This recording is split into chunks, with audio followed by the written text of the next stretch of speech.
tutti.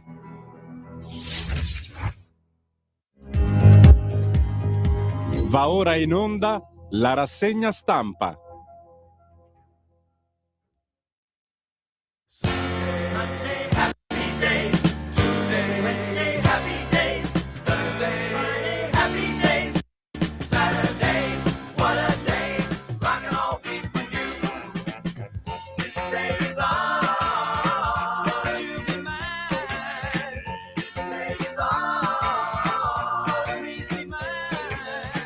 Sunshine, goodbye rain. She's wearing my school ring on her chain. She's my steady, I'm her man. I'm gonna love her all I can. This day is all, won't you be mine? This day is all, please be mine. Gonna cruise her around the town, show everybody what I found. Rock and roll with all my friends, hoping the music never ends.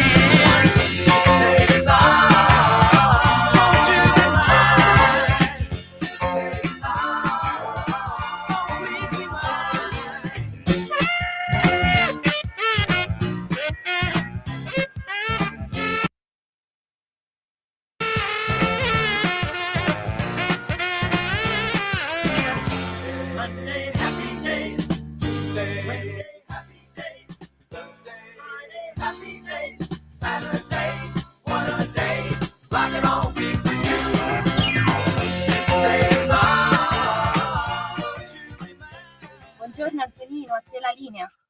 Oh, buongiorno a te, cara Natalia, amiche e amici miei, ma non dall'avventura. Buongiorno, siete sulle magiche onde di Radio Libertà. Questa è la rassegna stampa. Io sono Antonino Danna, in accidentale sostituzione del grandissimo Pier Vittorio Scimia, che salutiamo, lo ritroverete sabato prossimo. E che dire di più, insomma, vi dicevo, questa è la puntata di oggi, sabato 27 di dicembre, l'anno del Signore 2025. Cominciamo subito la nostra trasmissione. Vi ricordo, date il sangue in ospedale, serve sempre, salverete vite umane, chi salva una vita umana salva il mondo intero. Secondo appello, radiolibertà.net. Fesso chi non lo legge, perché vi perdete un bellissimo giornale online dove ci sono liberamente il direttore responsabile Giovanni Sallusti, gli auto da fede di Giulio Cainarca, la rassegna stampa ai Semivarin, le videopillole e molto molto altro ancora, per cui radiolibertà.net is the place to be. 340 670 9659, potete cominciare a mandare i vostri messaggi WhatsApp che dir vogliansi da subito, anche perché ora vi do un notizione.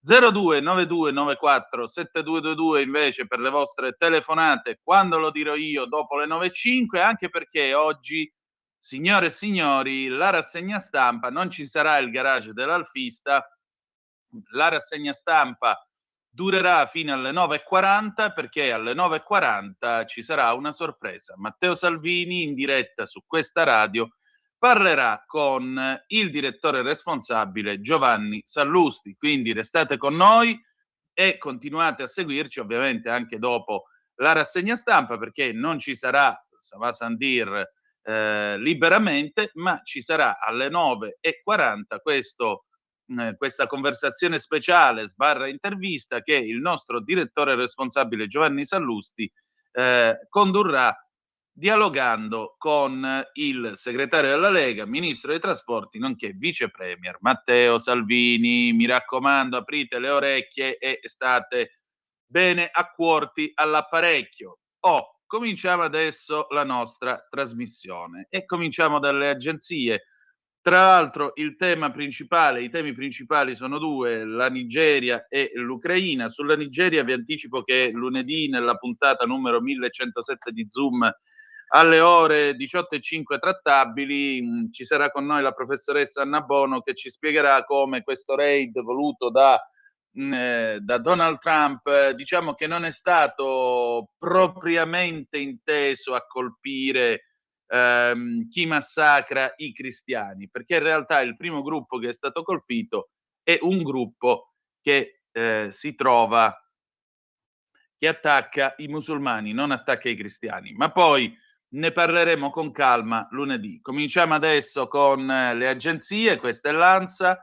Ucraina, notte di bombardamenti e feriti a Kiev, oggi i leader europei in call con Zelensky e Trump, allarme aereo in tutto il paese, lanciati sulla capitale i missili ipersonici Kinzhal, danneggiati gli edifici residenziali, cantieri edili e aziende, alla chiamata partecipa anche von der Leyen. Il conflitto, Thailandia e Cambogia firmano il cessate il fuoco immediato, la legge di bilancio, manovra all'ultimo atto, oggi alla Camera 7,9 miliardi di tagli fiscali. Il provvedimento in arrivo, priorità agli aiuti civili, pressing della Lega sul decreto Ucraina, poi vedremo di che cosa si tratta. Andiamo al primo piano sempre dell'ANSA, Vogue, l'intervista, Laura Mattarella, un onore, un dovere, il ruolo da First Lady, in Serie D la Mission Impossible del Brusaporto, non vincere ma lanciare i giovani italiani, la società non siamo risultatopatici, con i ragazzi made in Bergamasca si può fare tanto, beati loro, la Vibonese a metà classifica, Serie D, girone I, io vi dico la verità, sto soffrendo. La BBC, diamo un'occhiata anche all'estero, ecco qua la notizia di apertura della BBC, la Thailandia e la Cambogia si accordano per il cessate il fuoco dopo settimane di scontri mortali. Almeno 1 milione di persone sono state sfollate dal momento in cui le ostilità sono riprese all'inizio di questo mese. Di spalla qui a sinistra lo vedete, Zelensky pianifica di incontrare Trump domenica per dei colloqui tesi a chiudere la guerra in Ucraina. Tra l'altro Trump ha detto Zelensky non ha niente nelle mani fino a quando non glielo dico io. Di spalla poi di qua, migliaia di voli in America sono stati interrotti a causa delle tempeste invernali, quindi diciamo così le bufere invernali. Israele ha riconosciuto il Somaliland come stato indipendente, dichiara Netanyahu. Questo Somaliland, tra l'altro, è inteso perché Israele possa avere una base, uno sbocco sul Golfo di Aden e da lì controllare gli Houthi.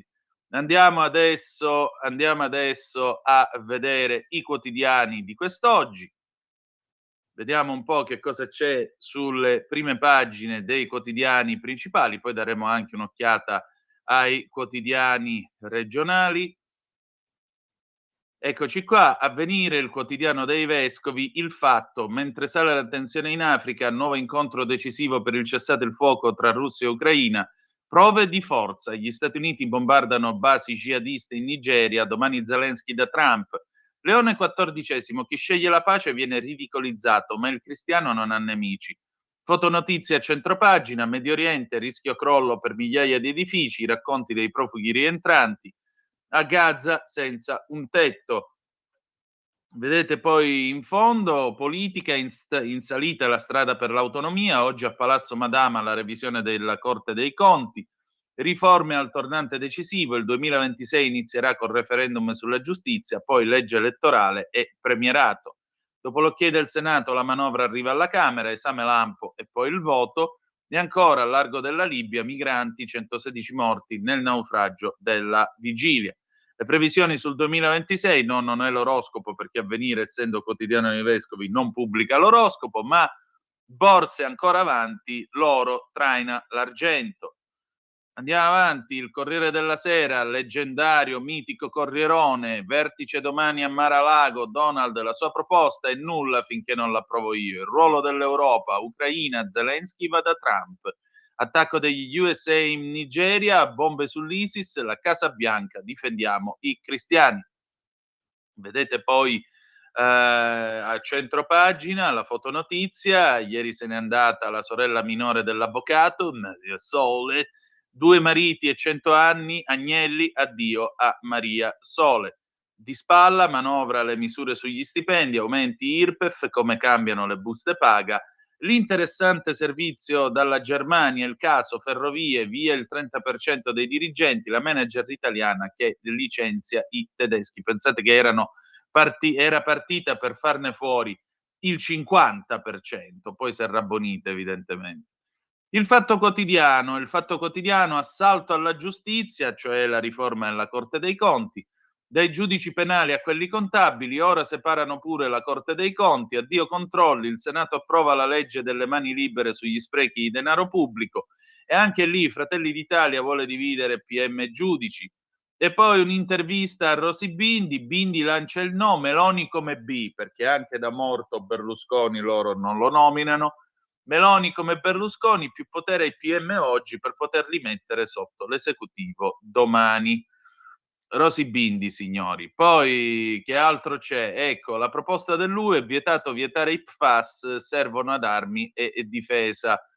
Non so se qualcuno di voi si ricorda questa drammatica sigla. Gli PFAS sono le sostanze perfluoroalchiliche che nel Vicentino, parte del Padovano e parte anche del Veronese, è un cratere di circa 300 comuni, è un cratere, scusate, di circa 50 comuni per un totale di almeno 300.000 abitanti.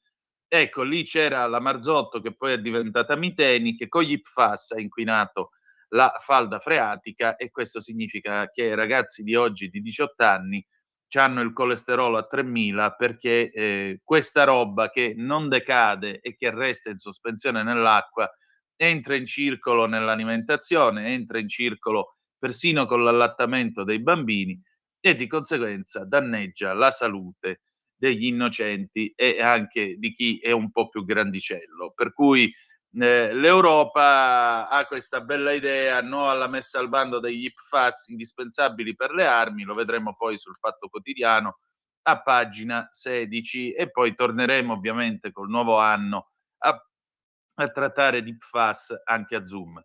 Il Giornale, eccoci qua, la caccia a noi cristiani, quell'urlo Allah Akbar, qui si parla di Nigeria, perché Trump bombarda l'ISIS in Nigeria, ne scrive il collega Spuntoni a pagina 3. Spunta poi un nuovo audio, questa è la notizia shock d'apertura, PD shock, 50 euro se ci voti. Dopo l'inchiesta aperta sul lavoro in cambio di preferenze, un altro caso imbarazza i Dem, l'uomo di Elli in Campania, 50 euro brevi manu in cambio del voto. C'è un nuovo audio che inchioda alcuni esponenti del PD campano, lo ha avuto la vice coordinatrice della Lega in Campania, Carmela Rescigno. Noi lo abbiamo ascoltato e l'abbiamo nelle nostre mani. Sapete che io in questo momento sto provando tanta nostalgia per Achille Lauro, no il cantante, il comandante, quello che fu a lungo sindaco di Napoli. Almeno lui regalava le scarpe, dai. Fra il reclutamento e la partita sulla giustizia, i trucchi CGIL, scuola islamizzata, schede ai morti per il referendum, il servizio di Vittorio Maciocia e Felice Manti, l'anello di congiunzione tra CGIL e Partito Islamico e la formazione, scuola di pace per i docenti, il sindacato attivo anche sul fronte del no al referendum sulla giustizia. A rischio i voti degli italiani all'estero. Vittorio Feltri commenta poi la decisione del presidente Mattarella, la grazia allo scafista è un doppio errore. E poi c'è lui, dolcissimo, a centropagina, eccolo qui, è diventato anche un cartone animato. A Capodanno in TV, propaganda animata, Putin diventa cartoon per allevare i bimbi. Che tenerone, nemmeno il Duce era arrivato a tanto. Il Tempo, eccolo qua, con anche il momento più divertente della rassegna stampa, il Tempo di Osho. Vediamo un po' il Tempo. Centropagina, ecco l'apertura, il bancomat della sinistra, Arci Soros, eccolo qui, George Soros con una bella mazzettona di verdoni, di dollaroni, non solo partiti, pure associazioni, ONG, Onlus, ecco la rete del magnato ungherese in Italia, immigrazione, accoglienza, stampa, diritti, così si plasma il paese a suon di bilioni, finanziando le organizzazioni dei compagni. Di spalle, eccola qua, con questo elegantissimo toglier confetto, la relatrice ONU, la Georgetown University, prende le distanze dalla albanese rimossa dal web.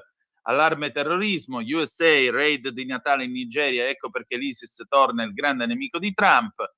L'addio a Maria Sole Agnelli, Feltri che commenta dalla famiglia del Bosco Sgarbi l'ossessione del buco della serratura, e poi eccolo qui, il Tempo di Osho, l'Emilia va di nuovo sott'acqua grazie al lavoro svolto da Schlein.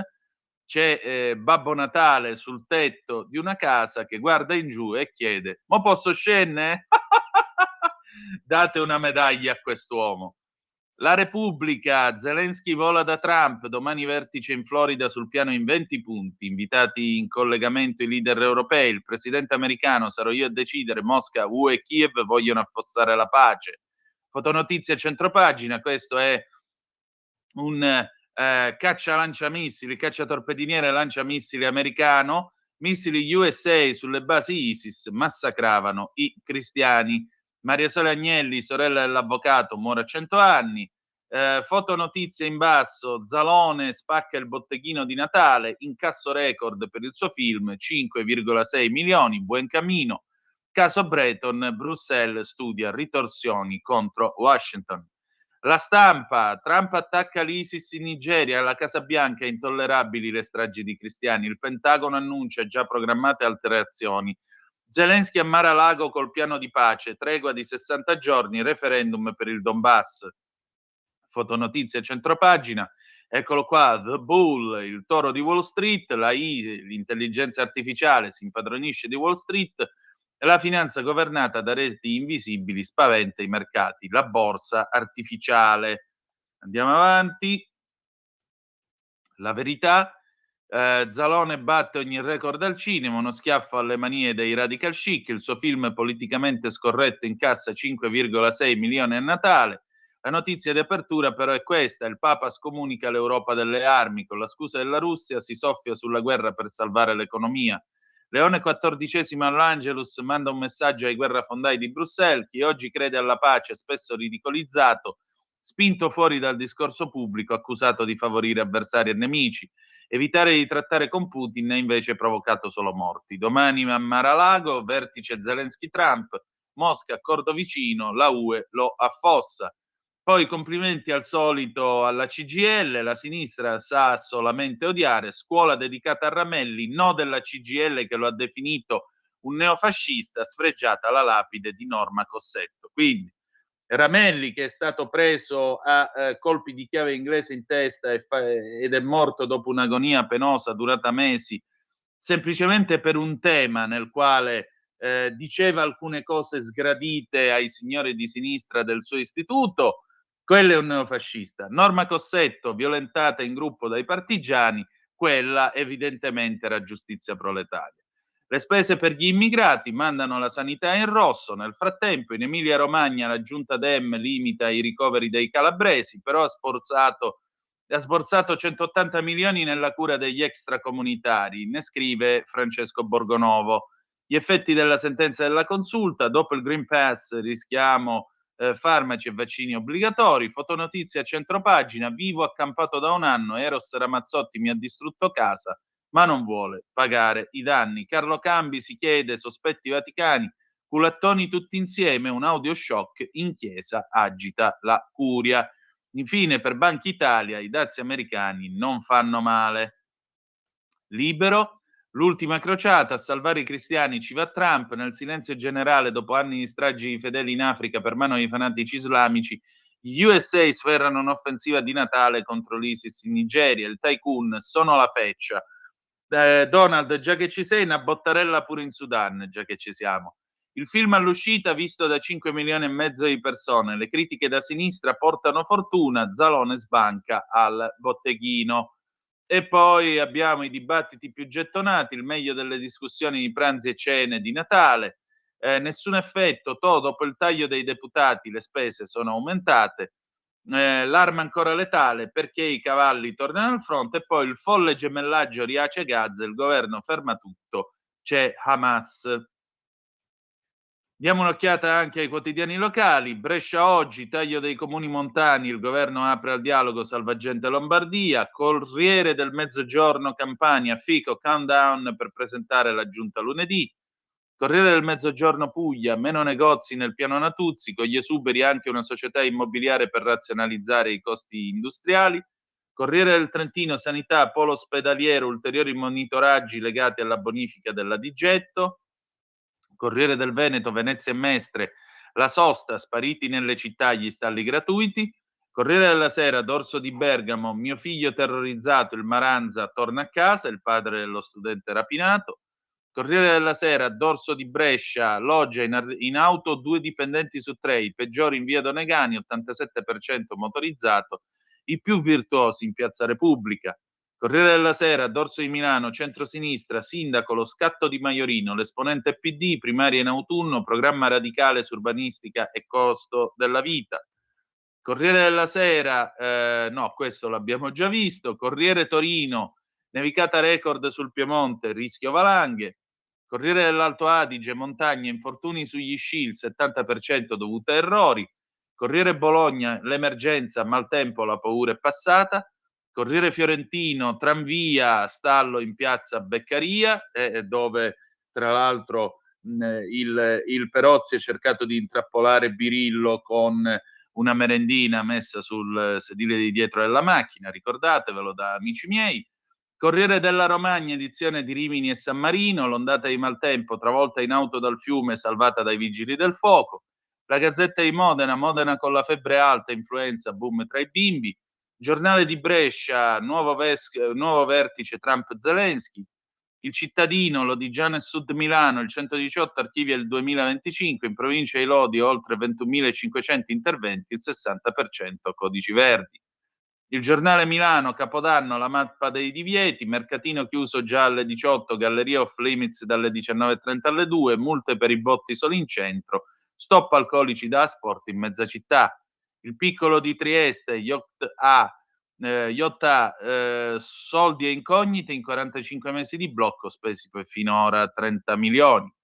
Secolo XIX, Zelensky vola da Trump, l'Ucraina non sarà mai un ostacolo alla pace, Gazzetta del Mezzogiorno, i fondi non spesi, case di comunità, i ritardi angosciano De Caro, sull'agricoltura la GEA rivendica il lavoro fatto, la nuova di Venezia e Mestre, crisi, i veneziani vendono anche l'argento di famiglia, la Prealpina, famiglia intossicata a tavola, 5 persone ricoverate in ospedale dopo la cena insieme a Sumirago, la provincia di Como, rapinati la notte di Natale, minacce con le pistole, la provincia di Cremona, la sfida della sicurezza si vince tutti assieme, la provincia di Lecco, la piccola torna a vivere, bosco urbano e ristorante, e poi ci dovrebbero essere altre 2 testate, vediamo un po', chiudiamo con Repubblica Palermo, sicurezza, ora si punta sui privati, l'allarme non scoraggia i turisti. Questo è quello che possiamo trovare alle 8:23 minuti e 44 secondi sulle magiche onde di Radio Libertà nella rassegna stampa. Antonino Danna al microfono con voi in questo sabato 27 di dicembre. Vi ricordo come sempre 340 670 9659 se volete intervenire attraverso la zappa, e vi ricordo anche che oggi duriamo fino alle 9:40. Alle 9:40 io cederò la linea al nostro direttore responsabile Giovanni Sallusti, il quale avrà questa conversazione con Matteo Salvini. Quindi aprite bene le orecchie e restate all'apparecchio. Andiamo adesso a fare un recap della situazione, un riassunto delle puntate precedenti, perché Avvenire propone una pagina che chiarisce un pochettino la situazione attuale e soprattutto quello che ci troveremo davanti per quanto riguarda le riforme. Vi dicevo, le riforme al tornante decisivo, andiamo a pagina 9 e poi vediamo anche cosa c'è a pagina 17. Eccolo qui, no, questo non ci interessa, andiamo a pagina 9 perché vogliamo cominciare oggi con la giustizia. La giustizia, come osserva Avvenire, il 2026 sarà pirotecnico. La separazione delle carriere dei magistrati è già al centro di una campagna referendaria accesa che durerà ancora diversi mesi. Se la riforma costituzionale avrà via libera nelle urne, il governo è pronto a intervenire su intercettazioni e custodia cautelare. La campagna referendaria, scrive il collega Spagnolo, è già partita e sta dividendo l'opinione pubblica. Sul fronte del sì sono schierati comitati che rappresentano, va da sé, le forze di centrodestra, ma anche una parte del mondo del diritto, ad esempio l'Unione delle Camere Penali, alcuni giuristi di vaglia, costituzionalisti e della società civile. come la Fondazione Einaudi. Su quello del no invece si collocano i comitati che fanno riferimento a quasi tutte le forze di opposizione, PD, 5 Stelle, AVS, ma non Azione di Calenda e i renziani di Italia Viva, e soprattutto quello dell'Associazione Nazionale Magistrati, che raggruppa la gran parte delle 9.700 toghe in servizio, oltre ad associazioni, docenti di diritto costituzionale e giuristi. Schieramenti che si fronteggiano a suon di battaglie informative, dibattiti, interviste in TV in cui provano a spiegare ai cittadini elettori perché il via libera alla riforma o la sua bocciatura possano essere la scelta migliore per il Paese. Cosa contiene il disegno di legge costituzionale di riforma dell'ordinamento giudiziario approvato a maggioranza dal Parlamento in 4 distinte letture, 2 alla Camera e 2 al Senato, a distanza di 3 mesi l'una dall'altra, come prevede la Costituzione? L'architrave del testo è la separazione assoluta, finora è consentito per via della legge Cartabia un solo passaggio di funzioni entro 10 anni dall'ingresso in magistratura, delle carriere tra toghe giudicanti e requirenti. Di conseguenza si dispone la creazione di 2 distinti consigli superiori alla magistratura, uno per i giudici, l'altro per i PM, con i membri togati individuati attraverso un sorteggio puro tra gli appartenenti alla magistratura e i laici invece estratti dai nomi di giuristi di vaglia inclusi in un elenco stilato dal Parlamento. A entrambi i CSM viene sottratto il vaglio del corretto comportamento dei magistrati per affidarlo a un'alta corte disciplinare, nuovo organo anch'esso a composizione mista, magistrati di alto rango e giuristi. Un cambiamento storico, secondo la Premier Giorgia Meloni, che nelle intenzioni del governo potrà rafforzare la distanza dei magistrati in servizio dal cosiddetto correntismo, ossia l'influsso delle decisioni per nomine e carriere esercitata dalle correnti in seno all'ANM, e nel contempo renderà l'operato dei giudici effettivamente terzo e l'amministrazione della giustizia più trasparente, efficiente e vicina ai cittadini. Qual è l'altra riforma? L'autonomia, il progetto regionalista di Calderoli, eccolo qua. Dietro le preintese, autonomia e questione di LEP, dietro le preintese c'è poco. Ciò che la politica non dice, scrive il collega Iasevoli, non può dirlo il calendario. Il calendario suggerisce una verità incontrovertibile a meno di forzature e nuovi pasticci. L'attuale legislatura non potrà vedere intese organiche tra Stato e Regioni su tutte le materie passibili di autonomia differenziata in base all'articolo 117 della Costituzione. La storia è nota: il 26 giugno del 24, a ben 20 mesi dall'entrata in carica del governo Meloni, dunque con un ritardo politico già rilevante, viene pubblicata in Gazzetta Ufficiale la cosiddetta legge Calderoli, quella che avrebbe dovuto dare carne all'eterno sogno leghista di attribuire più poteri alle regioni che ne fanno richiesta. Potenzialmente tutte le regioni sono interessate, ma non è certo un mistero che si tratta di una risposta legislativa offerta principalmente agli elettori di Lombardia e Veneto. Il dispositivo procede tra varie incertezze parlamentari per poi ricevere un fermo stop dalla Corte Costituzionale. Il 14 novembre del 24 la Consulta boccia diversi pezzi della legge Calderoli, chiedendo soprattutto certezza sui LEP, livelli essenziali delle prestazioni, da garantire in modo uniforme su tutto il territorio nazionale e il ruolo del Parlamento. Se non è un affossamento, poco ci manca. Il governo prova a porre rimedio in 2 modi, uno simbolico, l'altro più concreto. La via simbolica è la sigla di preintese con Veneto, Lombardia, Piemonte e Liguria, inerenti le materie non LEP, ovvero che non necessitano di livelli essenziali delle prestazioni fissati con legge a livello nazionale. Sia il termine preintesa sia le materie interessate, protezione civile, previdenza complementare, professioni, coordinamento della finanza pubblica in materia di sanità, fanno capire che si è trattato di un segnale politico alla vigilia delle importanti elezioni regionali dell'autunno del 25. La via concreta invece il governo l'ha assunta con una nuova legge delega proprio per la determinazione dei livelli essenziali delle prestazioni, inviata al Senato l'11 agosto del 25, ancora in fase d'esame della Commissione. Pur volendo immaginare che governo e maggioranza spingano per l'approvazione del testo, difficile immaginare che il sì delle Camere possa arrivare prima dell'autunno del 26, mettendo in conto l'ostruzionismo delle opposizioni, la corsia privilegiata di cui godono i decreti legge e gli altri dossier che ingolfano la vita di esecutivo e Parlamento.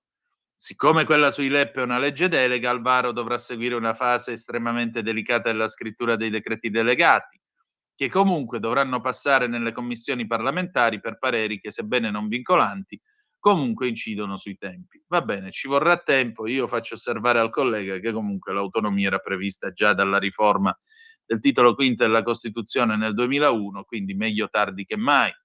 I calcoli per le prossime elezioni politiche, infine l'ultima riforma che resta per strada o che comunque è ancora in corso d'opera secondo lo specchietto qui di Avvenire, ne scrive la collega D'Angelo, il premierato resta in pista, ma prima la legge elettorale. E infatti il punto è questo, che chi aveva scommesso che il centrodestra avrebbe messo mano alla legge elettorale era stato Renzi. Il leader di Italia Viva si era mostrato certo che il giorno dopo l'ultimo slot di elezioni regionali il dossier sarebbe stato sul tavolo di Palazzo Chigi. La premier Meloni ha atteso gli scrutini del lunedì pomeriggio, il giorno successivo ha quindi annunciato la volontà di archiviare il Rosatellum per approvare una legge in grado di garantire una maggioranza certa. Intanto sono le 8:32, noi ci fermiamo un momento e poi torniamo dopo aver ascoltato i Didi Sound con Café 1979, tra poco. Stai ascoltando Radio Libertà. la tua voce libera, senza filtri né censura. La tua radio.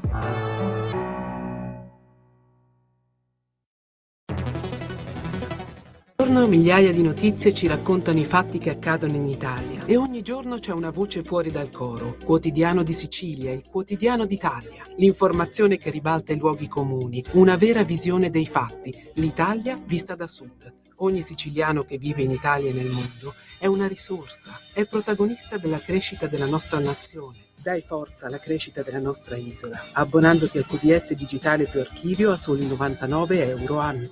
Quotidiano di Sicilia, il quotidiano d'Italia, una scelta di valore.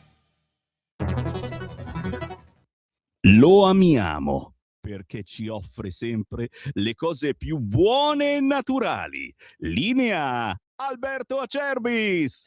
Un saluto care amiche e cari amici di Radio Libertà. Una grande notizia, chiaramente, per chi conosce l'olio extravergine di oliva Acerbis, per chi lo usa da tanto tempo.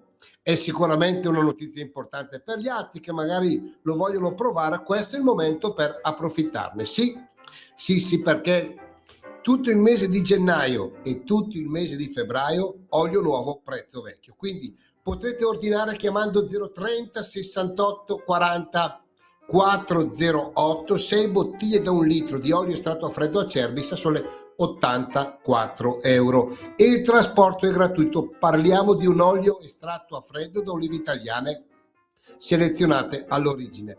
Tutte le mattine imbottigliamo il prodotto fresco su vostra ordinazione, quindi vi arriva a casa un qualcosa di unico. Se volete riscoprire i sapori di un tempo, se siete alla ricerca di un olio vero, importante, di un olio italiano che dia ai piatti un tocco in più, 030 68 40 408, oppure potete ordinare tramite la pagina web olioacerbis.com, perché come diceva il mio nonno Alberto, l'olio è sempre a galla. Alberto, l'olio buono viene sempre a galla. Abbiamo avuto una produzione piuttosto scarsa quest'anno, lo sapete, ma una qualità straordinaria. Chiamate in tanti. Grazie, buon proseguimento.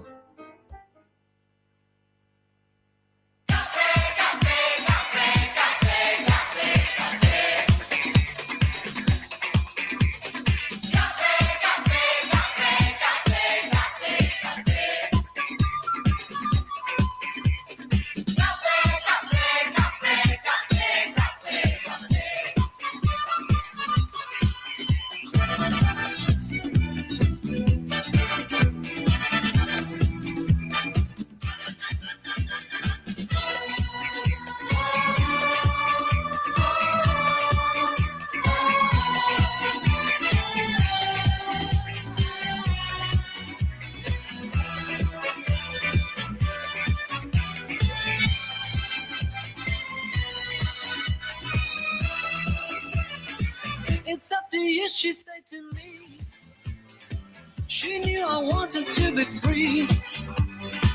It was a rainy Sunday afternoon and the coffee crowd was growing. I want to hear your answer now. I want to tell, I don't know how. And everybody there began to stare as the lady started crying.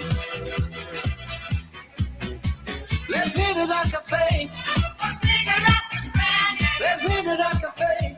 Let's talk about it all. Let's meet at a cafe with Charlie Brown and Sandy. Let's meet at a cafe. They always know it all. Is the atmosphere of deep discussion? Everybody there has so much to say. You can sit there for a month of Sundays in a free and easy small town cafe.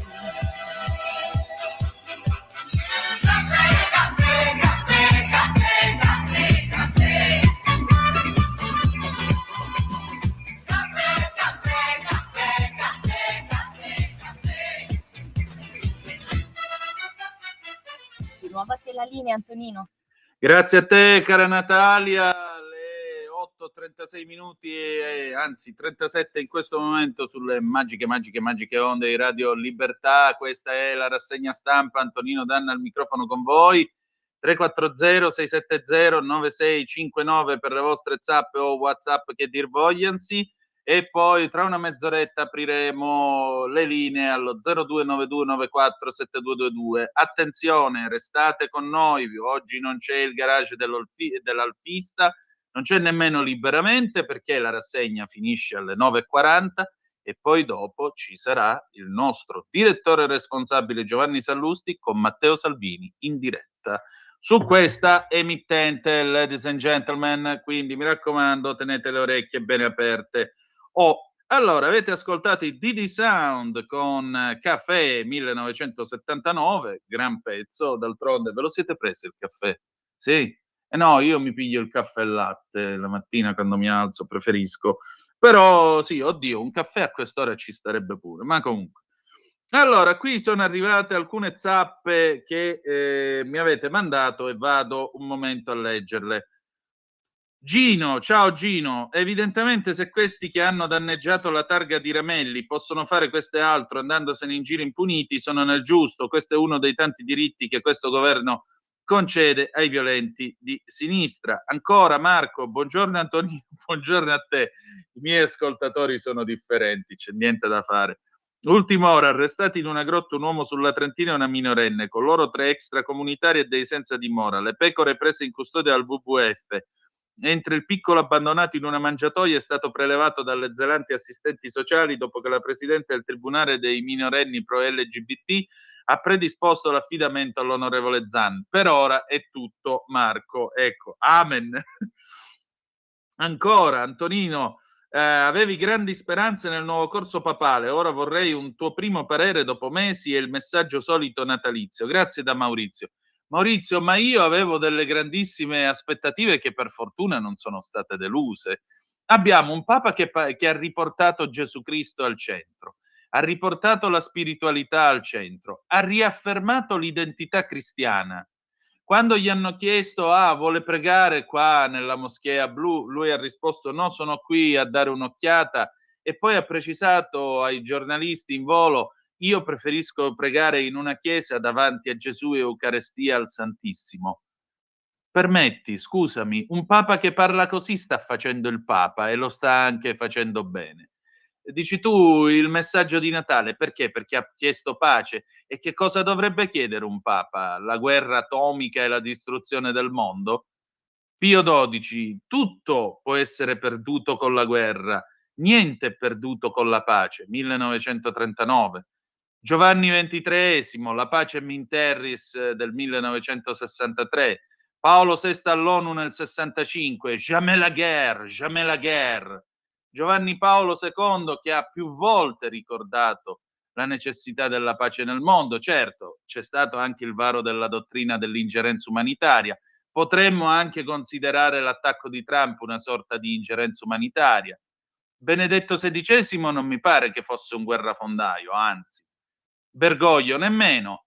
Questo non mi sembra da meno. Walter, ciao Walter, ciao Antonino, staccanovista. Ma io mi diverto a fare la radio, ho una e mi pagano pure, pensa. Ho una certezza che voglio evidenziare, seguo scrupolosamente le scelte di Landini, agendo poi al contrario, sicuro di far bene. Ma lo sai che sono pienamente d'accordo. Io gli suggerirei a Landini di dare consigli a Esposito, l'allenatore della Vibonese, capace che riprendiamo la testa della classifica. Pietro, Antonino, ma perché si buttano tanti soldi per le votazioni se poi un governo, un Parlamento eletti direttamente dal popolo non conta niente? Abbiamo capito che le leggi le fanno i magistrati, la Corte dei Conti, la Corte di qua, la Corte di là. La legge deve uscire dal Parlamento che ha la maggioranza del popolo, punto. Pietro. Ecco Pietro, allora, siccome noi dal 1992 viviamo un'eterna transizione che è nata con mani pulite, che ha portato appunto lo strapotere di una piccola minoranza politicizzata della magistratura, perché io vorrei ricordare che accanto a quelli che fanno politica e sono quei soliti 3-4 che abbiamo sulle pagine dei giornali da 33 anni, ci sono tanti ragazzi che entrano in servizio in magistratura e li mandano nei tribunali in Calabria, in Sicilia a farsi le ossa, e l'unica cosa che cercano di fare è dare giustizia e lavorano alle volte anche cercando delle soluzioni artigianali, in mezzo spesso a carenze di organico, in mezzo a tanto arretrato, in mezzo a problemi procedurali, casini vari. E questi ragazzi e queste ragazze soprattutto, che si impegnano e si fanno un mazzo tanto così, cioè di quelli non parla nessuno, e però bisognerebbe ringraziarli, perché loro sono la stragrande maggioranza che non fa politica e fa la magistratura, appunto, fa il suo dovere. Quindi cerchiamo di vederlo com'è. Detto ciò, mi pare che il governo, con la separazione delle carriere, stia venendo incontro a queste cose. Poi, tra l'altro, Nordio ha annunciato la riforma della procedura penale. E, tra l'altro, in bocca al lupo, ministro, perché andare a toccare ancora una volta il codice di procedura penale, che è la Salerno Reggio del diritto, benedetti Dio, è dall'89 che abbiamo sto cacchio di codice ed è una continua riforma, continue modifiche, continue cose, qua, là, cioè verrebbe solo da dire, vabbè, facciamo una bella cosa, buttiamo giù tutto e ne facciamo un altro. Ma Leone, l'ex presidente della Repubblica, che è stato il più grande processual penalista del XX secolo, questo ricordiamolo, lo aveva detto in tempi non sospetti, e Leone era amico di Giuliano Vassalli, che è stato a capo della commissione che ha creato il codice di procedura penale dell'89. L'aveva detto, guardate che fare sta roba qua è un salto nel buio e ne uscirete con le ossa rotte. È stato un ottimo profeta. Lui sapeva quello che diceva. Leone, armato di stilografica, lavorava coi fogli di carta e la stilografica di notte, e nel 67 fece la novella, cioè cambiò gli articoli lasciando la stessa numerazione al codice penale. Cioè, questo era l'uomo. Pensate che testa che aveva quest'uomo. Un uomo il cui nome è stato sputacchiato dall'Espresso con la campagna contro di lui e il libro della Cederna negli anni 70. Ma lasciamo stare. Torniamo a noi. Allora, vi dicevo in apertura della nostra puntata che naturalmente oggi Zelensky va da Trump, e però l'Ucraina interessa anche il nostro paese. Eccoci qua sul Corriere della Sera, perché c'è da finanziare il decreto Ucraina. E a pagina, che pagina è questa qua che manco si vede? Pagina, oddio, gli occhi miei che se ne sono andati, pagina 8, eccolo qui. Decreto Ucraina, pressing leghista, Palazzo Chigi, nessun problema. Lunedì il Consiglio dei Ministri, ultime trattative sul testo, il Carroccio, priorità ai civili. Ne scrive la collega Virginia Piccolillo. Scatta il conto alla rovescia per l'approvazione del decreto di sostegno all'Ucraina, che sarà all'ordine del giorno lunedì. Puntuale il partito di Matteo Salvini si fa sentire per marcare la differenza. La Lega ha sempre detto di auspicare la pace, un decreto diverso da quelli del passato per forma e contenuti, lasciano filtrare dal quartier generale di Via Bellerio. Vale a dire, abbiamo sempre sostenuto di voler parlare prioritariamente di sostegno civile, sanitario e energetico, e non solo di rafforzamento offensivo, è il monito leghista. anche se ci tengono a sottolineare che non c'è la volontà di strappare, la mediazione sta rispondendo pienamente a questi requisiti. Un atteggiamento che non sembra preoccupare troppo Palazzo Chigi, visto anche che il chiarimento c'era stato all'interno del governo prima della pausa festiva, con richiamo della premier Giorgia Meloni alla compattezza. Ufficialmente assicurano problemi zero, consapevoli comunque che un minimo di trattativa dovrà esserci. Il provvedimento è chiuso da settimane, non c'è mai stato disaccordo, ha già dichiarato il ministro della difesa Guido Crosetto. Il sottosegretario alla presidenza del Consiglio, Giovan Battista Fazzolari, a domanda su posizioni filorusse interne al governo, ha risposto senza giri di parole, minchiate, mettendo in guardia dall'unica guerra che Putin stia vincendo, quella della disinformazione. Quanto alla richiesta di specificare che si punti all'aiuto ai civili, dice che è ciò che l'Italia ha sempre fatto. D'altra parte è difficile sostenere che che i civili e per le loro infrastrutture energetiche bombardate ogni notte non siano preziosi i sistemi di difesa antiaerea. Al centro dell'attenzione resta dunque Mamba, il sistema antiaereo multifunzione SAMPT e le parti che lo compongono: radar multifunzione, unità di comando e controllo, lanciarazzi mobili con missili Aster 30 che ne fanno uno scudo efficace contro aerei, elicotteri, missili da crociera, ma anche droni e mini missili balistici. La Lega però filtra ancora, sarebbe entrata in una fase intransigente, pronta a replicare la modalità pensioni sperimentata per difendere le posizioni nella manovra. Il regista è lo stesso, Claudio Borghi. Anche nel giorno di Natale ha ribadito su Twitter che non potrà essere un decreto armi e basta come gli altri. Diversi compromessi possibili, come vincolare tutto alla prevalenza di equipaggiamento a difesa della popolazione civile. Dubito che se mandiamo un ospedale da campo qualcuno abbia da ridire, ha buttato lì. Ma meglio curare o prevenire le ferite? Comunque, se si vuole aggiungere la frase aiuti sanitari ed energetici al testo, non arriverà nessuna obiezione. Andiamo avanti.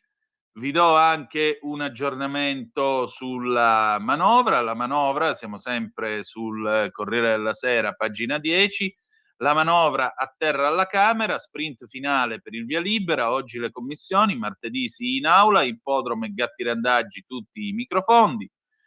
Oggi i deputati potranno partecipare alla commissione in videoconferenza, domani il testo arriverà in aula dove il governo porrà la questione di fiducia, come già al Senato. Martedì mattina ci sarà il voto definitivo. Le opposizioni attaccano e parlano di seconda lettura farsa, accusando la destra di essere allergica al Parlamento. Ma negli ultimi anni l'esame della manovra economica solo in un ramo parlamentare e poi il via libera senza modifiche nell'altro è diventata ormai prassi consolidata, principalmente per evitare l'esercizio provvisorio.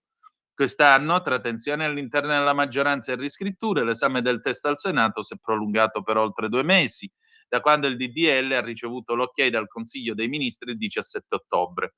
Un percorso che lo stesso Ministro dell'Economia Giancarlo Giorgetti ha definito tortuoso, rivendicando però la linea del governo sulla tenuta dei conti. La nostra prudenza non è affatto stagnante e della nostra prudenza beneficeranno i governi del futuro, anche i vostri. Il provvedimento approvato da Palazzo Madama martedì scorso e trasmesso alla Camera vale oltre 22 miliardi di euro e contiene misure come il taglio dell'IRPEF dal 35 al 33% per redditi fino a 50.000 euro, 3 miliardi e mezzo per le imprese tra transizione 4.0 e crediti d'imposta per la ZES unica, la quinta rottamazione delle cartelle con 54 rate bimestrali per debiti dal 1 gennaio del 2000 al 31 dicembre del 2023. L'esclusione della prima casa dal calcolo dell'ISEE con una franchigia fino a 91.500 euro, 200.000 in caso di abitazioni in una delle 14 città metropolitane. Flat tax al 5% per gli aumenti contrattuali estesa anche ai rinnovi del 24. Aumento dell'IRAP su banche e assicurazioni, aumento dell'età pensionabile di 1 mese dal 27 e 3 dal 28. La cedolare secca sugli affitti brevi solo per le prime 2 case al 21 e 26%. Tassa da 2 euro per i pacchi da paesi extra UE. Ma la legge di bilancio contiene anche micromisure per interventi dai 10.000 euro a 1,8 milioni, questi ultimi assegnati all'autorità garante per la disabilità. Oltre 2 milioni e mezzo in 2 anni per le Misericordie d'Italia, 1 per l'Associazione Educatori Finanziari, altrettanti per 2 anni per il Centro Neuroscienze Avanzate dell'Università della Calabria. uno all'ippodromo Capannelle a Roma. Fondi andranno a restauri di basiliche, santuari, fontane, fondazioni e associazioni. 100.000 euro per 2 anni arriveranno alla Onlus Mantovana Gatto Randaggio. Andiamo adesso a vedere, ecco qua, sfogliamo le testate, pim pim pim pim, e in particolare, c'è lei, Rosy Bindi, eccola qua, pagina 3. Perché tra le riforme non c'è soltanto la riforma della magistratura, c'è anche la riforma della Corte dei Conti che con valutazioni francamente opinabili ha posto un ennesimo ostacolo al ponte sullo Stretto. Siamo a pagina 3 del Fatto Quotidiano. Meloni è come Berlusconi, il no al referendum per salvare la carta. Una magistratura autonoma e indipendente da qualunque potere, garanzia per i nostri diritti e le nostre libertà, perché vigila sul rispetto della legge da parte di tutti, compresi i politici, dice Rosy Bindi alla collega Wanda Marra. Rosy Bindi ha scelto di essere in prima linea nel comitato del no della società civile, perché è in gioco la Costituzione. Partiamo da qui, la riforma prevede davvero che la magistratura finisca sotto il potere politico? Sono le dichiarazioni di Meloni e Nordio che definiscono questa riforma un riequilibrio tra poteri, ma in Costituzione questo equilibrio è perfetto, quindi chi lo vuol toccare lo fa nell'interesse dell'esecutivo. Il Guardasigilli infatti dice che quando sarà al governo anche la Schlein si avvantaggerà della riforma. Il lato più pericoloso, questa riforma, risponde la Bindi, tende a rompere la comune cultura della giurisdizione, separando le carriere, la formazione dei giudici e perfino il CSM, trasformando i pubblici ministeri in una casta specializzata dell'accusa. Come cittadino ho tutto l'interesse che il PM non diventi un super poliziotto, non sia meno magistrato del giudice che emetterà la sentenza. Si afferma di voler togliere potere ai PM, ma in realtà si dà loro un superpotere che prima o poi verrà sottoposto a un altro controllo, che non può che essere quello politico o governativo.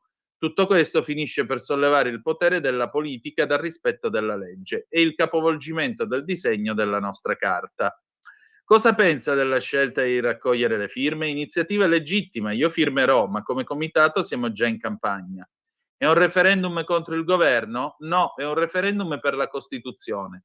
È Meloni che continua a ripetere che questa riforma è nel suo programma. C'è chi vorrebbe che fosse un referendum su Schlein. È paradossale, il PD è schierato per il no. Nel comitato ci sono anche Parisi, Manfredoni e Landini, tutti pacifisti. Un caso? Difendere la Costituzione significa ricordare il contenuto dell'articolo 11.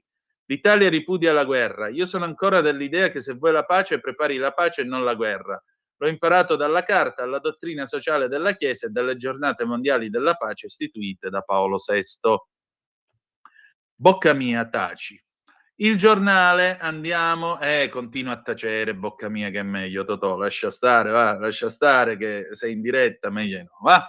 Andiamo su Il Giornale, ecco, parliamo di Nigeria, parliamo di Nigeria che è meglio.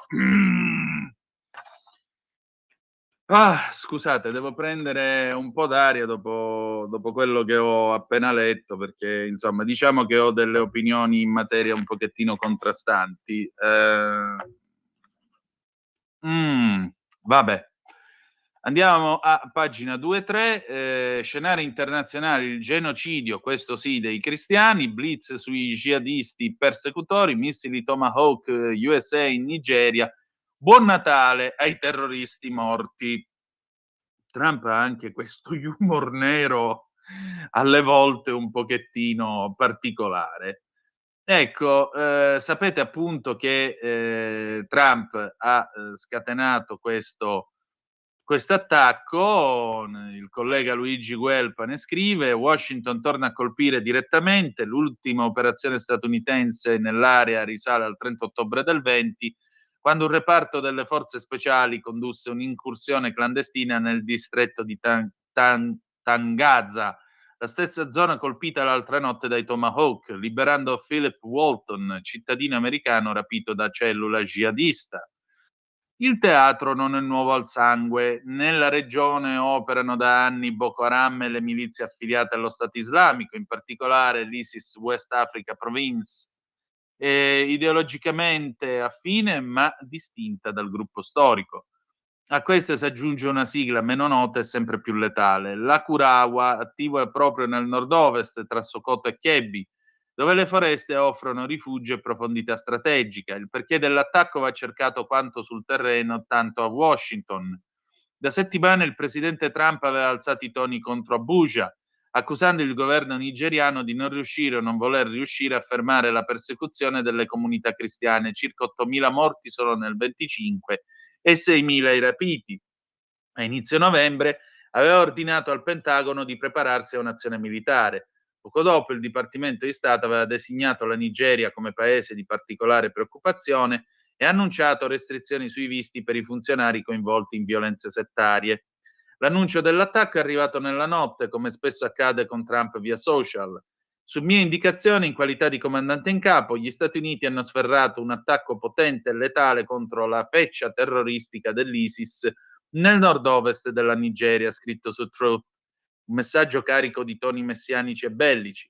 Avevo già avvertito questi terroristi che se non avessero smesso di massacrare i cristiani avrebbero pagato un prezzo altissimo. Stasera è successo. E ancora, buon Natale a tutti, compresi i terroristi morti. C'è un'intervista del collega Spuntoni a pagina 3 del giornale che sente David Ukeima, uno dei sopravvissuti all'attacco degli islamisti fulani che è avvenuto a giugno nel villaggio di Yelwata, stato di Benue, sempre in Nigeria. Pensate che questo atto terroristico ha provocato più di 3.000 sfollati e 200 morti, tra cui la moglie e i 3 figli di David. Il racconto, la mia famiglia distrutta, i fulani pastori islamisti sanguinari, l'urlo Allah Akbar, il rogo e gli spari, io sopravvissuto a quel massacro. Cosa è successo la notte tra il 13 e il 14 giugno a Yelwata?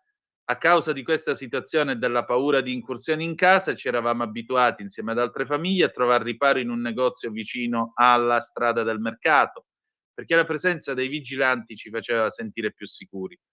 Fuori pioveva molto, verso le 22:45 abbiamo sentito un gruppo di terroristi avvicinarsi al negozio gridando più volte Allah Akbar. Come avete reagito? Ho cercato di rassicurare la mia famiglia dicendo che la sicurezza avrebbe evitato il peggio, ma i terroristi sono penetrati e hanno iniziato a prendere d'assalto le 16 stanze del negozio. Non potevo immaginare che avrebbero cosparso tutto di benzina e dato fuoco all'edificio. Così abbiamo cercato di scappare, chi dalle finestre e chi dal tetto, ma i terroristi da fuori hanno iniziato a spararci addosso e hanno fatto a pezzi chi fuggiva. Che è successo alla sua famiglia? Appena ho fatto un passo fuori dal negozio in fiamme mi hanno sparato alla spalla sinistra. Poi hanno colpito i miei 3 figli alla schiena, li ho visti morire davanti ai miei occhi. L'attacco è durato più di 2 ore. Quando è finito mi hanno portato in un dormitorio dove ho scoperto che anche mia moglie Judith era stata uccisa a colpi di pistola. Siamo reduci dal raid americano contro gli jihadisti. Le sta piacendo la posizione del presidente Trump sul dramma di voi cristiani nigeriani? Apprezzo la vicinanza dimostrata in questi mesi dal presidente Trump, perché questi attacchi contro noi cristiani vanno avanti da troppo tempo. Vorremmo ritornare nelle nostre terre e riprendere a lavorare nelle nostre fattorie. Siamo contadini e vorremmo soltanto continuare a fare quello che facevamo prima. Che era quello che volevano fare i ragazzi al Nova Festival il 7 ottobre del 23, quei poveri cristi ammazzati nei kibbutz, per esempio, da quelli di Hamas che in Italia vengono coccolati, vezzeggiati e tutelati da una certa parte politica. Fausto Biloslavo, come sempre tanto di cappello al collega Biloslavo, oltre 220 milioni di cristiani a rischio, nell'Africa subsahariana 5.000 vittime. La Fondazione Pontificia ACS, Aiuto alla Chiesa che soffre, denuncia discriminazioni in 32 paesi, in 68 danni alla proprietà, in 45 impossibile professare. I cristiani sono spesso vittime di serie B condannati al disinteresse. In Kazakistan almeno 20 donne cristiane sono state abusate a causa della loro religione, altrettante hanno dovuto sposarsi con musulmani. Matrimoni forzati che sono una piaga pure in Pakistan. Alla vigilia di Natale i cristiani di Aleppo hanno inviato al giornale i video dei combattimenti e bombardamenti furiosi tra governativi jihadisti, filoturchi, curdi, insediati da tempo in 2 grandi quartieri della città. In Siria chi crede in Cristo è sempre stato vittima tra 2 fuochi e continua ad avere paura. Tra l'altro che ora si è fatta? Le 9, noi andiamo in pausa e ci sentiamo i Three Dog Night, Joy to the World 1971 e poi torniamo perché il Cardinal Bagnasco dice alcune cosine anche su questo, a tra poco. Un nuovo modo per sostenere la tua radio. Visita radiolibertà.net. Ti basta un click e potrai versare il tuo contributo volontario direttamente online. Potrai donare con ogni tipo di carta di credito, anche prepagata. Ti aspettiamo online Su radiolibertà.net. Sostieni la tua radio con il tuo contributo volontario. Radio Libertà. La tua radio. Diamo voce alla nostra gente.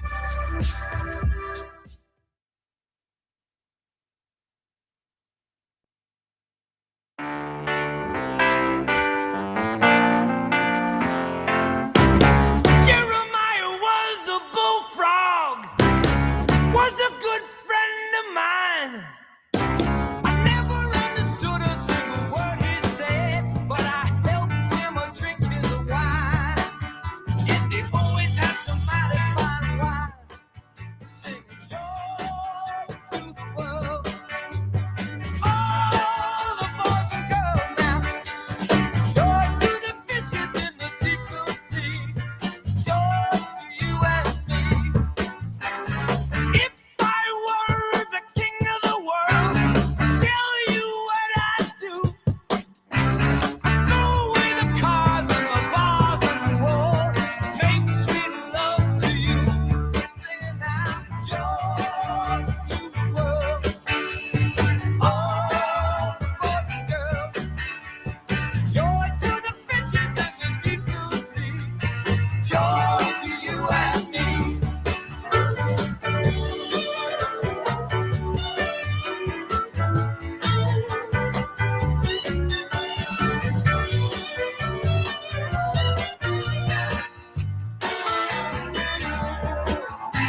You know I love the ladies, love to have my fun. I'm a high flyer and a rainbow rider, a straight shooting son of a gun. I said a straight shooting son of a gun.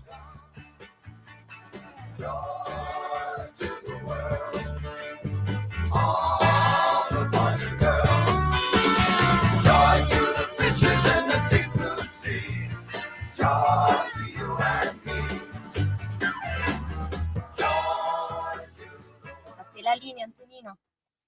Grazie cara Natalia, alle 9, 3 minuti e 22 secondi sulle magiche onde di Radio Libertà. Antonino Danna al microfono con voi per questa rassegna stampa di oggi, sabato 27 di dicembre dell'anno del Signore 2025. Vi ricordo, abbiamo ascoltato i Three Dog Night, Joy to the World 1971, insomma gioia mi pare che ce ne sia pochina in questo periodo, però cerchiamo di farcela bastare. Vi ricordo, oggi non c'è il garage dell'Alfista, non c'è Liberamente, noi duriamo fino alle 9:40 perché alle 9:40 sorpresa, il nostro direttore responsabile Giovanni Sallusti avrà questa conversazione con Matteo Salvini, quindi aprite, spalancate bene le vostre orecchie e restate all'apparecchio, buona gente, ok? Allora, facciamo un patto, picciotti. Io ho bisogno di dare ancora 2 o 3 notizie. Dopodiché apriamo il telefono allo 0292947222. Va bene? Me lo fate fare? Ok, thank you. Thank you very grazie, diceva Ezio Greggio negli anni '80 a Drive-In. Mi scrive Marco, comunque è strano che la finanziaria valga 22 miliardi tirando di qua e di là, invece per l'Ucraina saltano fuori 13 miliardi come per magia, miracolo, regalo della Befana. Marco, non ho idea. Allora, andiamo a vedere il cardinale Bagnasco intervistato da Fabio Marchese Aragona appunto su Il Giornale. Sulle persecuzioni c'è troppo silenzio per interessi politici. La fede fa paura, il cardinale dà la sveglia, l'Occidente rischia di essere despiritualizzato.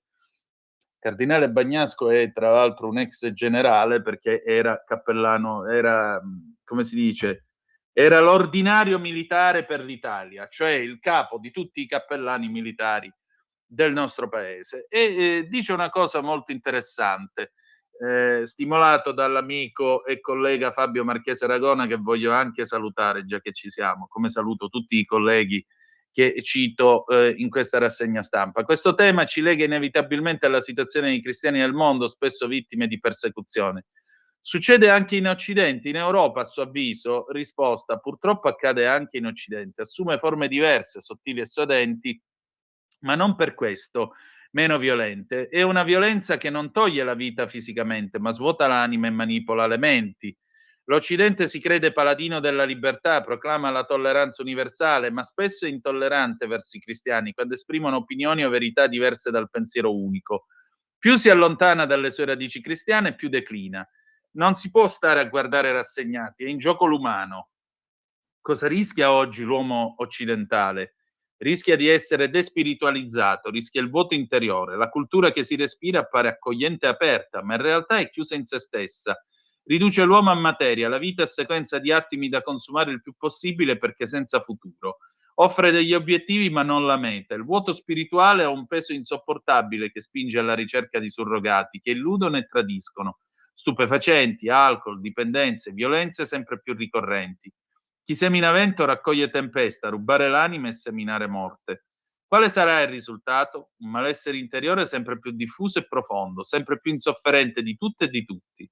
Una società così indebolita diventa più facile da manipolare, più incline a consumare, più funzionale al profitto, meno capace di pensiero critico e di resistenza alle logiche dei poteri forti e occulti.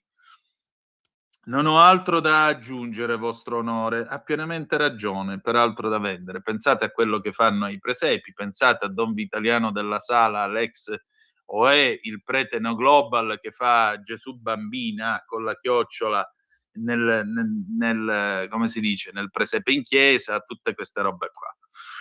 Va bene, un po' di cronaca, siamo su Il Tempo, andiamo a pagina 13, una cosa che mi ha francamente dato un particolare dolore, eccolo qua, a Torino, investì e uccise un pedone, il pirata si costituisce, è una ragazza di 21 anni, si è costituita ai carabinieri la giovane 21enne di Volpiano in provincia di Torino che nella notte di Natale aveva ucciso un 75enne travolto sulle strisce pedonali della rotonda tra via Lombadore e via Coppia a Leini, prima di darsi alla fuga. La vittima, trascinata per più di 20 metri, era morta sul colpo.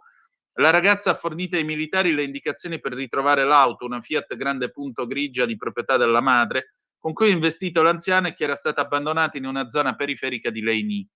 La vettura è stata posta ora sotto sequestro ai militari dell'Arma. Dagli accertamenti effettuati dai carabinieri della stazione di Leini e del nucleo radiomobile della compagnia di Venaria è stato appurato che sull'auto erano presenti altre 2 persone, il fratello ventenne della conducente e un'altra ragazza diciottenne amica dei 2.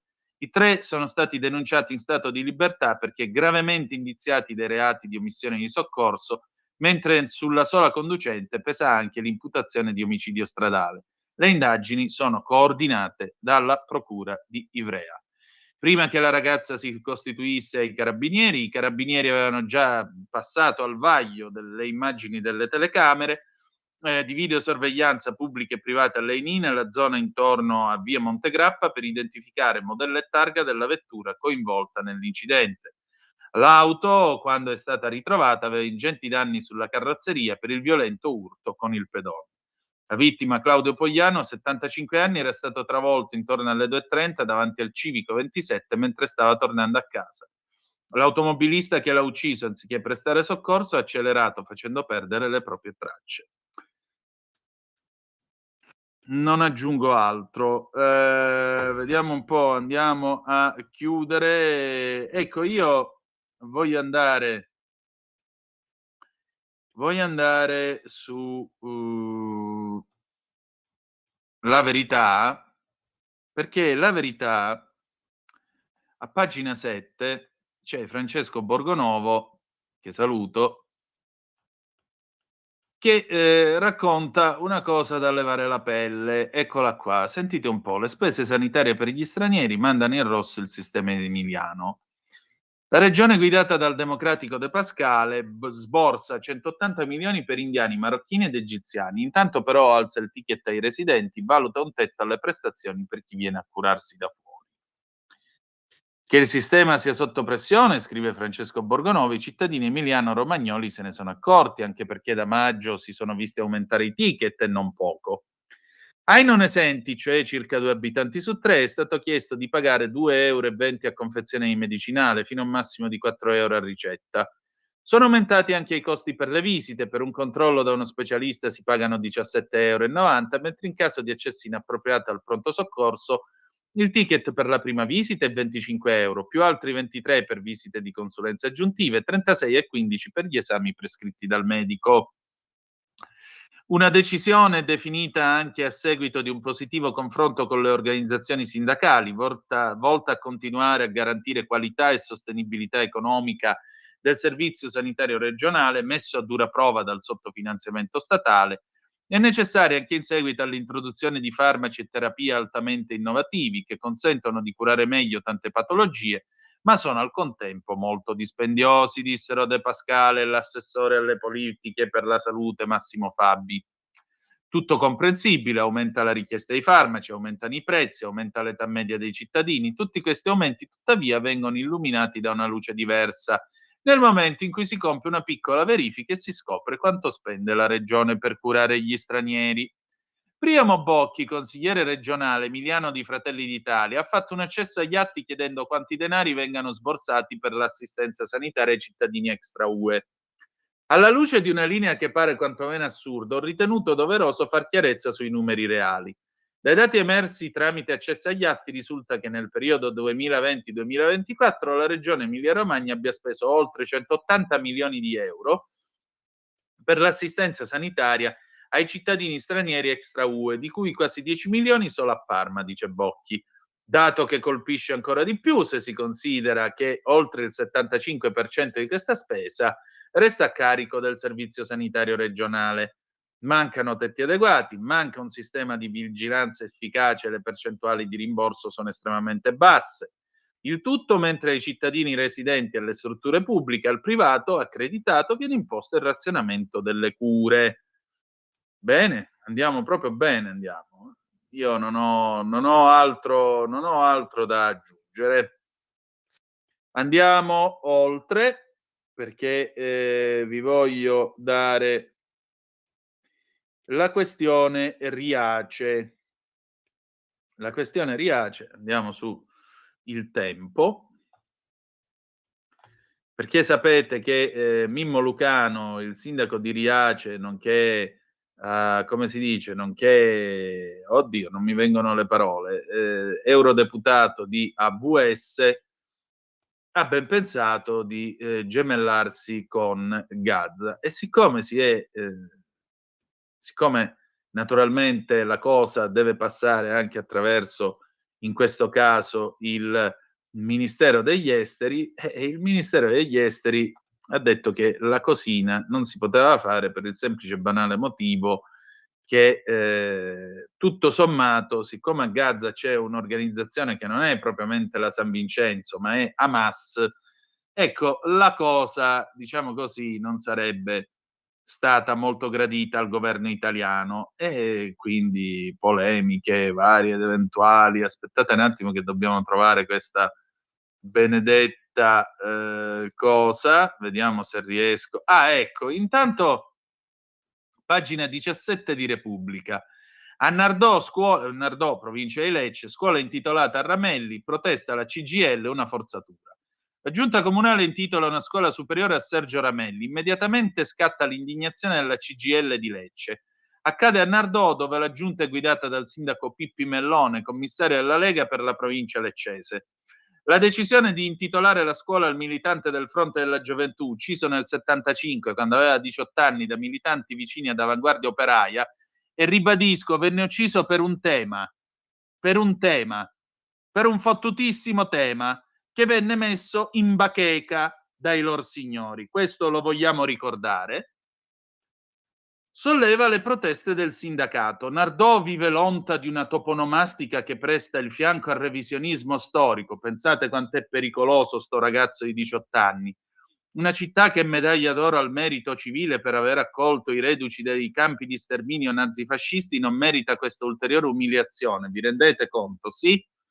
Da qui un appello agli organi collegiali e all'ufficio scolastico provinciale affinché non si facciano condizionare dalle simpatie del ministro dell'istruzione e dalle scomposte forzature istituzionali di un sindaco. Mellone non replica, lo fa invece la sottosegretaria all'istruzione al merito Paola Frassinetti di Fratelli d'Italia. La CGIL dimostra di voler restaurare un surreale clima di odio ideologico. Stupisce che queste offese provengano da chi dovrebbe promuovere il dialogo. Ecco qua, nella stessa pagina, lite sul gemellaggio Gaza-Riace, stop di Calderoli, Alleanza Verdi e Sinistra Servili. E polemica per la decisione del ministro per gli affari regionali e le autonomie Roberto Calderoli di stoppare il gemellaggio tra comune di Riace e Gaza. Sì, Tajani è stato tirato in ballo da Lucano. Calderoli lo aveva comunicato al sindaco del comune calabrese, l'europarlamentare di AVS Mimmo Lucano, il 24 di dicembre. Nell'istruttore è stato coinvolto anche il Ministero degli Esteri. Per Calderoli il gemellaggio potrebbe arrecare grave pregiudizio alla politica estera italiana. L'Italia infatti sostiene senza ambiguità la necessità di escludere Hamas da qualsivoglia futuro politico e securitario nella striscia, una mossa che ha provocato le proteste di Alleanza Verdi e Sinistra. Per il capogruppo alla Camera Peppe De Cristofaro la motivazione è palesemente pretestuosa e politicamente gravissima e conferma la totale subalternità del governo a Israele. Il sindaco di Gaza, Yahya al-Sarraj, insieme ad altre 15 personalità della società civile palestinese, ha recentemente scritto a Trump per chiedere l'impegno della comunità internazionale a favore della pace. Una lettera che la stampa internazionale ha definito proprio come una presa di distanza da Hamas, scrive ancora De Cristofaro, annuncia un'interrogazione parlamentare. E siccome vogliamo chiudere con il botto, signore e signori, la nostra rassegna stampa chiude con una notiziola che io vi voglio dare perché, ripeto, io ho tanta nostalgia del comandante Lauro, ho tanta nostalgia di quell'Italia anni 50, per cui adesso noi andiamo a recuperare il giornale e poi apriamo i telefoni allo 0292947222, eccolo qua, perché questa roba qui stiamo veramente superando anche le vette. Pagina, che pagina è? Occhi miei che ve ne siete andati. 8-9, arriviamo subito. 50 euro se ci voti. Pensate, il voto venduto a 50 euro, signori. Ecco qua. Pagina 8 del giornale, morti che votano e che buon profumo di Prima Repubblica però, morti che votano e schede fake, i patronati falsano il referendum, lo zampino del sindacato nella circoscrizione estera, in ballo 1,5 milioni di voti pronti a piombare sulla consultazione per la separazione delle carriere. Pensate, dall'estero, scrive Felice Manti, morti che votano, schede prestampate già votate, plichi intercettati da organizzazioni dedite da tempo ai brogli disposte a pagarli dai 20 ai $50 l'uno o dispersi nei nostri consolati. Dall'estero ci sono almeno 1,5 milioni di no farlocchio, oltre ai no consapevoli, pronti a piombare sul referendum senza quorum per la separazione delle carriere. In questa macchinazione sarebbe decisivo il ruolo dei patronati, quasi tutti in mano alla CGIL, e la modalità di voto per corrispondenza, da sempre al centro di inchieste giornalistiche e giudiziarie per la facilità con cui si possono manipolare e intercettare i plichi che vengono spediti a casa degli oltre 7 milioni di italiani iscritti all'AIRE, i cui elenchi non aggiornati sono pieni di persone defunte ma mai cancellate. La denuncia dell'ex PM di Mani Pulite Antonio Di Pietro trova conferme da fonti parlamentari, scrive Felice Manti. È bastato che qualcuno suggerisse una norma per far votare gli italiani all'estero non più per corrispondenza ma in presenza nei consolati, come avviene per gli altri paesi, per far scattare l'allarme dentro il PD, il partito che tra gli italiani all'estero gode da sempre della maggioranza dei consensi. Il governo vuol cambiare le regole del gioco a ridosso del referendum. Si tratta di un attentato alla democrazia, tuona il Dem Tony Ricciardi. Anche lo spoglio di tutte le schede della circoscrizione estero nell'hangar di Castelnuovo di Porto, come documentato dalle Iene, si presta a gravi manipolazioni. Dentro le buste è stato trovato di tutto: santini, scontrini fiscali, schede doppie, un passaporto, persino un assegno da 7.000 sterline. A preoccupare è soprattutto il Sud America, dove oltre alla compravendita sappiamo di schede stampate illegalmente già votate. Nei mesi scorsi telecamere nascoste hanno filmato un vero e proprio mercato illegale nella sede del MAIE, le cui immagini sono state mandate in TV, tanto che sarebbe ancora in corso il riconteggio chiesto dai radicali e dal meloniano Emerson Fittipaldi. Episodi analoghi si sarebbero verificati anche al consolato onorario di Mercedes in Argentina, a Guanaré in Venezuela, al Comites di Montevideo, Uruguay. Senza una riforma del voto, anche il referendum sulla giustizia è a rischio brogli. Infine, non solo Propal, ecco come Landini prova a costruire la scuola islamica: i corsi di formazione sono grimaldello per favorire l'ideologia anti-occidentale. La Camera del Lavoro di Sanremo ha organizzato un corso dal titolo Conosci l'Islam, con lo scopo di informare su aspetti sociali, giuridici, culturali legati all'Islam, prodotti halal, discriminazioni nei confronti dei lavoratori musulmani, conoscenza reciproca. Non c'è nulla di illegittimo o di illegale, è solo la CGIL che cambia pelle. C'è stato il 4 novembre perfino uno scontro col Ministero della Pubblica Istruzione. Il caso del corso La scuola non si arruola, ritirato dalla piattaforma ministeriale, diventa allora un perfetto detonatore simbolico. Da un lato il sindacato denuncia la censura, invoca l'articolo 11 della Costituzione, rivendica la libertà di insegnamento. Argomenti solidi, difficili da liquidare con superficialità. Dall'altro però emerge una questione più profonda: chi decide cos'è educazione alla pace e cosa diventa propaganda? Chi stabilisce il confine tra pensiero critico e narrazione unica, proprio quella che si dice di voler combattere? Il dubbio è che la CGIL in questo caso si muova con la strategia di formare gli insegnamenti in una logica tardo-gramsciana. 0292947222, il telefono è aperto da questo momento.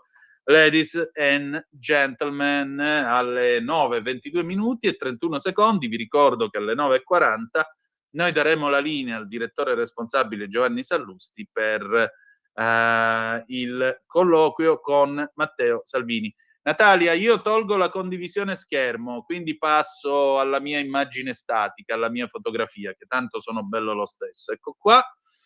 Perfetto così. Allora, buona gente, aspettiamo adesso le vostre telefonate 0292947222 se volete essere dei nostri, oppure se avete voglia di intervenire attraverso WhatsApp o il WhatsApp che dir voglia, si potete utilizzare il 340-670-9659. Pronto, chi è là?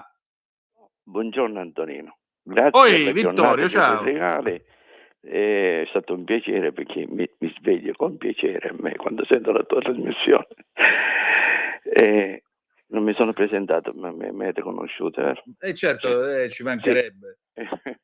Senti Antonio, ti volevo ricordare una cosa, ce lo ricordiamo insieme, perché ogni volta che ti dico una cosa poi si verifica, però passa un anno, 8 mesi.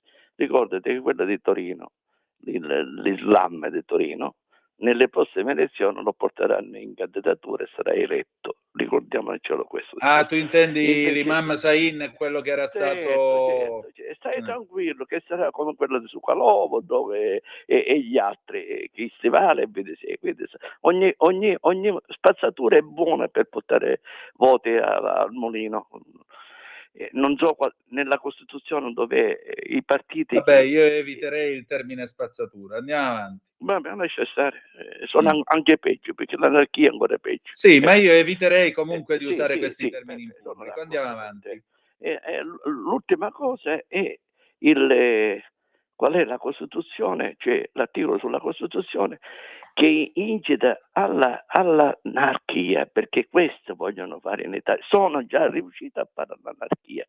Terzo punto è, se tu ricordi, nella Fininvest è stato messo 6 mesi la finanza a controllare i conti, cose che non hanno fatto con la Fiat e quant'altro. Nei centri sinistra non si toccano i controlli finanze. Perché non ci spostiamo e cominciamo a pigliare la CGIL e ci mandiamo la finanza? va bene? E vedrai quante evasioni fiscali ci sono, cominciando dalle emissioni, chilometri di macchine. Questi io li potrei documentare tutti perché li conosco perfettamente all'interno del sindacato. Va bene? E molti lavori, e molti circolano dei soldi quando praticamente fanno la paga, va bene? Ufficialmente si dà la paga e poi si usa una cosa extra per spese di missione, di logistiche ed altro, e trovano un altro sistema. Iniziano con uno e vedrai che cosa succede in Italia, se sono capaci. Io adesso chiudo, ti ringrazio di avermi ascoltato e una buona giornata. Prego, se tu dici che è così, vacci tu alla Guardia di Finanza anziché telefonare a me, porta pazienza. Altra telefonata, pronto, chi è là? Pronto? Sì? Buongiorno Antonino, buongiorno a tutti, sono Mario, chiamo da Varese. Ciao Volevo Mario. chiedere una cosa, no? Buongiorno. Sì. Ma è proprio vero che in Italia è diverso. Allora, lei stava citando prima quello della scuola del Ramelli, le cose alla sinistra. Sì, il povero Ramelli. Però un'altra cosa, no, ma infatti no, ma poi voglio dire, è sempre un ragazzo morto che sia di destra o di sinistra, ragione uno, ragione l'altro, non fa niente, però sono sempre due ragazzi. Perché quelli di sinistra sì e quelli di destra no, non riesco a capire. Ma un'altra cosa, fanno le manifestazioni, le vediamo tutti noi in televisione. Quelli che sfasciano vetrine fanno su tutti quei centri sociali che sono tutti affiliati o comunque sostenuti dalla sinistra. Allora, quelli possono andare con la bandiera rossa, falce e martello, va bene. Se un gruppo di destra pacificamente fa il suo saluto romano, che può piacere o non piacere, ma ognuno fa quello che vuole, poi apologia del fascismo, denunciati, cosa, cioè, ma io non riesco a capire, ma perché da una parte sì, da una parte no? Allora, quelli di Trieste, delle foibe, quando fanno quelli falce e martello dovrebbero, ma non so io, ma qui siamo, invece di andare avanti, vogliono farci vedere l'intelligenza artificiale, ma la deficienza è reale, cioè, ma è pericolosa questa cosa. Buongiorno Antonino, speriamo in un 2026 migliore sotto tutti i punti di vista, anche se qui io man mano che passano gli anni vedo che si peggiora sempre qua. Salve, arrivederci, grazie. Di nuovo arrivederci. Ma sì, fanno il saluto romano, la Corte di Cassazione nel 77 con una sentenza ribadì che se era fatto a scopo rievocativo o nostalgico non costituisse reato. Detto ciò, se c'è gente di 25-30 anni che prova in giro a fare il saluto romano perché è convinto che Mussolini debba tornare a fare pulizia, beh, questo mi sembra un'enorme stronzata, non fosse altro che lo abbiamo già visto all'opera Mussolini, abbiamo visto quello che il fascismo ha rappresentato in questo paese, abbiamo visto quello che soprattutto di sbagliato ha fatto, per cui direi che possiamo ritenere archiviata questa esperienza che è finita 80 anni fa.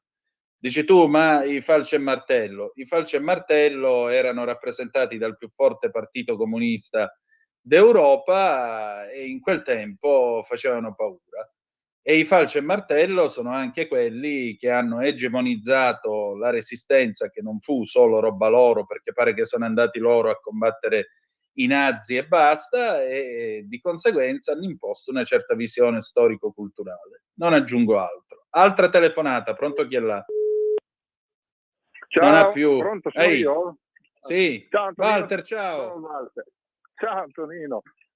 Chi parla, vabbè, di resistenza si va a leggere la storia della Brigata Usoppo della Garibaldi in Friuli, partigiani. Ci sono i libri di Giampaolo Panza alquanto documentati, dimmi tutto. Li ho tutti, guarda, vabbè, lasciamo stare. Sono arrabbiato con Calderoli perché doveva lasciar fare il gemellaggio tra Riace e Gaza e poi farci un film come quello di Don Camillo quando Peppone se ne andò via con la sua delegazione di compagni.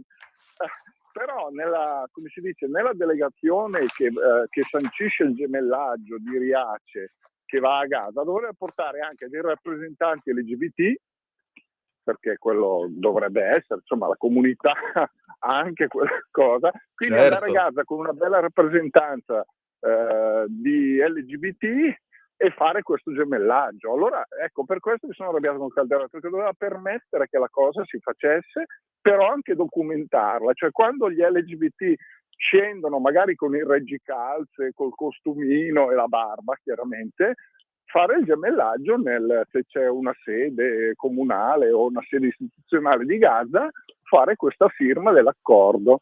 Quindi da questo punto di vista mi dispiace che sia stata bloccata questa cosa.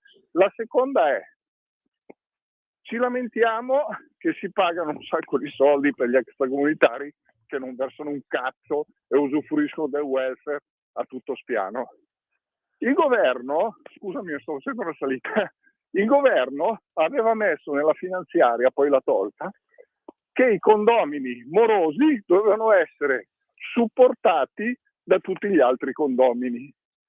È la stessa cosa che fa l'Enel: se c'è qualcuno che non paga le bollette, quei soldi non incassati vengono spalmati sul contribuente, su colui che paga. Cioè è una cosa che oramai in Italia è assodata. Quindi il famoso metodo paga pantalone.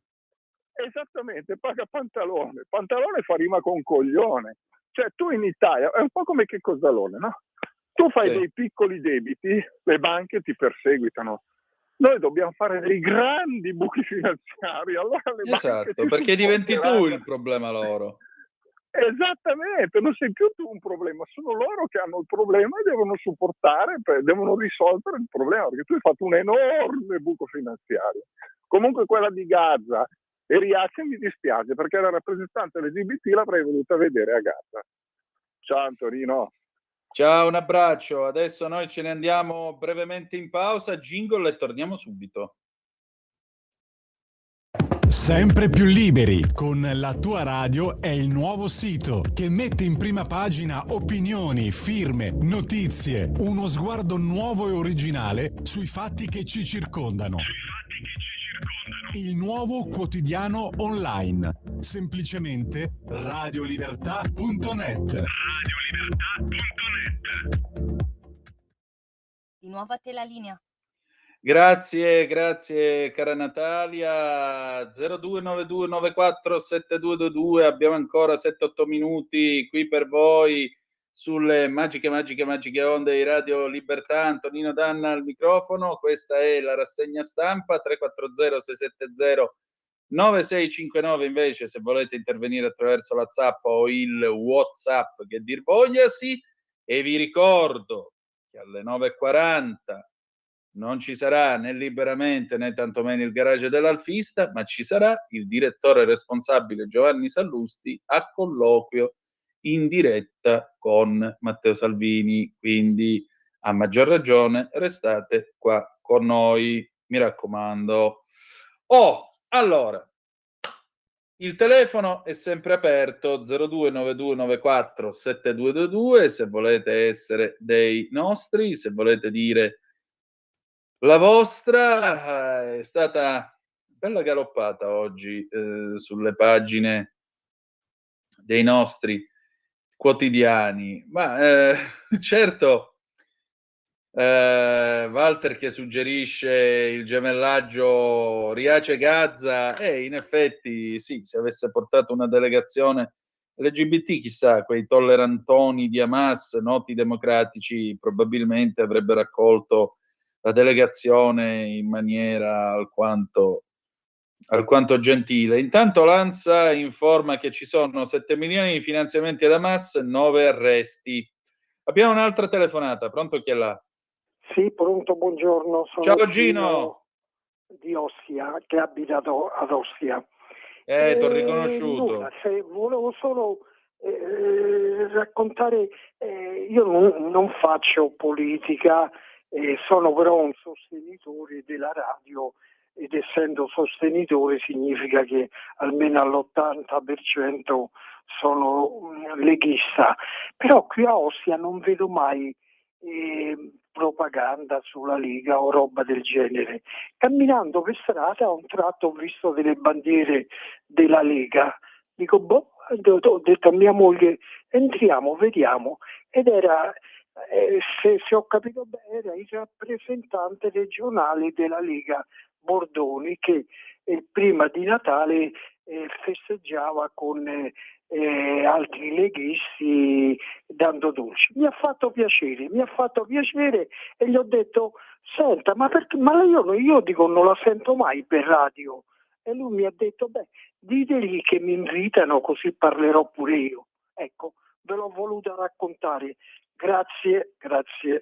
Grazie a te, molto bene. Andiamo avanti con la nostra trasmissione, abbiamo ancora 5 minuti a disposizione, 0292947222 se volete essere dei nostri, oppure 340-670-9659 se avete voglia di intervenire attraverso la zappa o WhatsApp, che dir voglia sì. Intanto vi dico, tra 5 minuti Giovanni Sallusti con Matteo Salvini in diretta qui su Radio Libertà.